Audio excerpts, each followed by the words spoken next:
अस्सलाम वालेकुम, आप देख रहे हैं PA न्यूज HD और मैं हूं आपके होस्ट सादिया बतौल।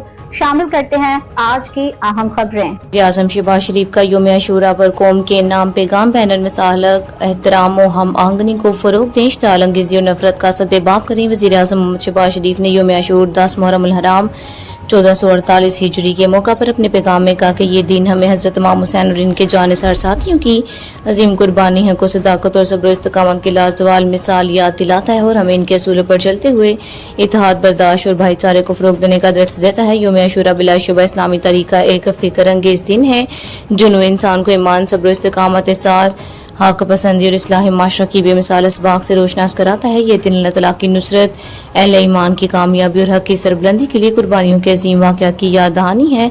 वाक़या करबला में हमें यह पैगाम देता है कि सूलों और इक़्तिदार की पासदारी एक बावकार मुहज़्ज़ब माशरे की बुनियाद है। हज़रत इमाम हुसैन ने अपने तर्ज अमल से साबित किया कि हक़ व सदाकत, अदल, इंसाफ और इंसानी अस्मत के तहफ़्फ़ुज़ के लिए कुर्बानी देना दर हकीकत जुल्म और जबर, नाइंसाफ़ी और बातिल के सामने सरे तस्लीम खाम करने से अफसल है। न्यूज स्टूडियो से अब तक के लिए इतना ही। मजीद खबरों और अपडेट्स के लिए देखते रहिए PA न्यूज HD।